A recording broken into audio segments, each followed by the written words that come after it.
Want to fast track your way to a promotion? I got the secret sauce. Having a tough time staying motivated at work?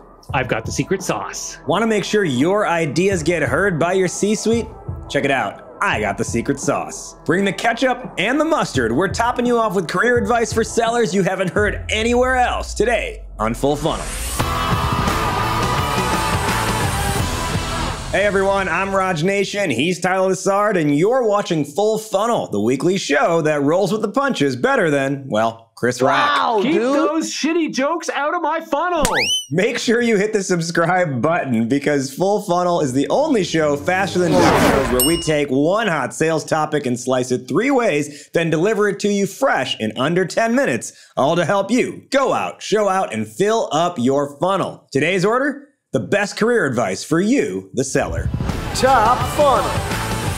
All right, so we've all heard the saying, when it rains, it pours, and there's perhaps no better description for pipeline and deal flow. When things are going well, people are responding to your emails, deals are closing, deals are advancing, everything seems like it's running well, and then the drought hits, and it feels like you can't get a single response to your email and no one will get back to you. During those downtimes, sometimes we get so focused on those big top-level goals that may have elements to them that are out of our own control. For example, revenue and pipeline. As much as we can do to focus on hitting those numbers, we still have dependencies on our prospects, our customers, and those around us, which may be hindering us and making us feel like, I just can't get to that number. Well, you're in one of these slumps, focus on the smaller activities. Set goals for yourself based on the activities that you need to accomplish to maximize your chances of hitting those bigger goals. Then celebrate those small wins when you hit those activity targets, when you do all of those small tasks, recognize it, pat yourself on the back,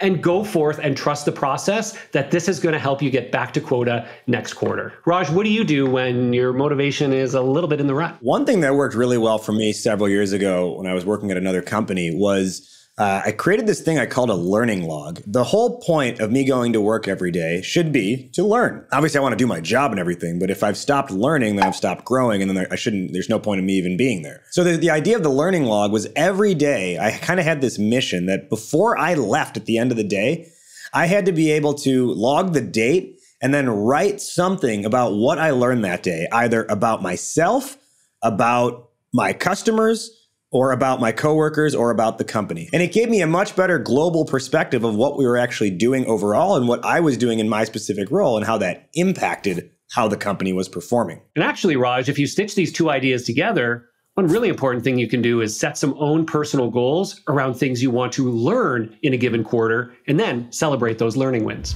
Mid-fun. As salespeople, we're inherently incentive and performance driven. And one of those big carrots that we all have in our lives is the opportunity to be promoted. But as we all know, we don't all get promoted, or at least on the timelines that we hoped for. How can we stack our deck in our favor here, Raj? Well, Tyler, I'm sure you've heard of a PIP, have you not? I've heard of one. Can't say I've ever been on one, I swear. Have you ever heard of a PEP, a P-E-P? No. It's not a performance improvement plan. It is a promotion engagement plan. So many years ago, my manager and I came up with this strategy together where I actually got passed up on a promotion that I thought was going to happen in the timeline.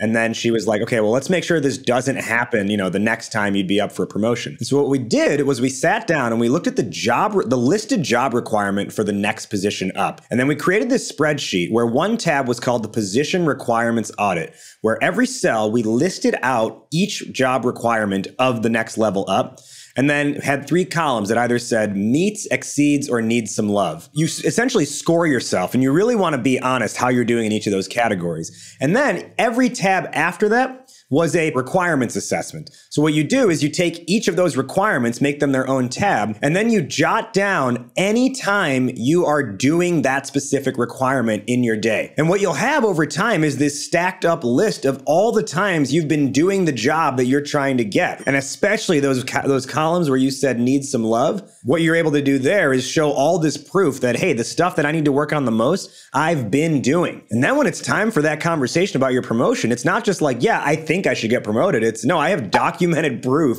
of all the things that I've been doing at this company that deserve a promotion. And the other thing that works really well as part of the PEP, the promotion engagement plan, is also just having a folder that goes along with this that is purely dedicated to kudos and feedback.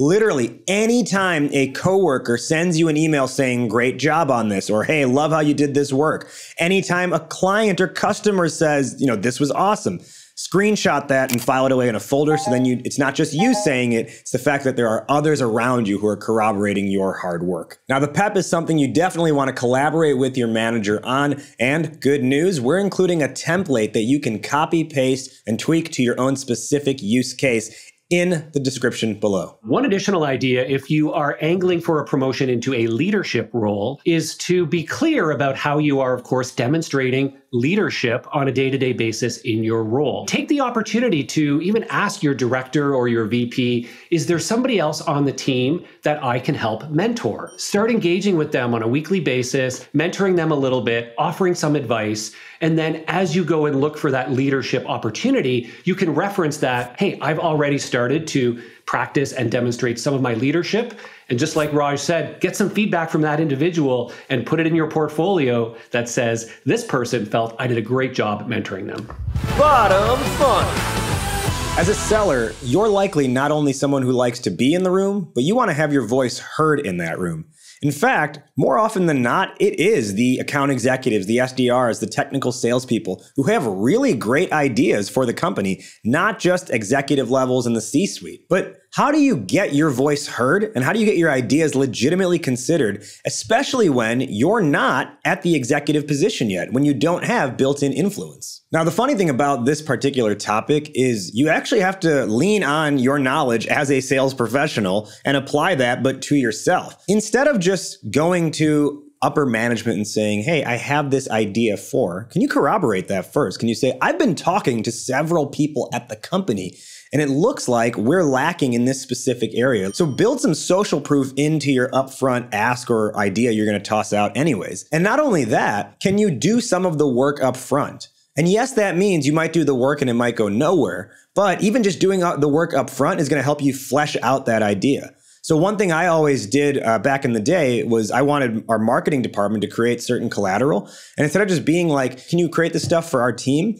I would go into PowerPoint and do a really bad mock-up, but I would say, here's an idea of how I think this could look. What do you think? Right? I made it a collaboration from there. One thing you can do as well to build that initial proof is to actually go ahead and, in some cases, not just mock something up, but try it out for yourself. For example, if one of your ideas is to deploy a new technology, see if it works, get those lessons learned, and present that as part of your proposal. The more proof you have around the results that have been already had, the social proof of others will go a long way in selling to your internal buyers. Tyler, do you feel like, is it almost better to try and just sell almost a trial run to one specific team at like a mid-size or large company and say, let's get it right with, the 7 of you first before we try and bring it out to your entire department? Well, if you have an opportunity to do that, absolutely. Getting buy-in from a small group who can prove out the results first in hopefully a fairly quick manner, that goes such a long way, because then when you are presenting the opportunity to the rest of the business, well, you have that validation built in.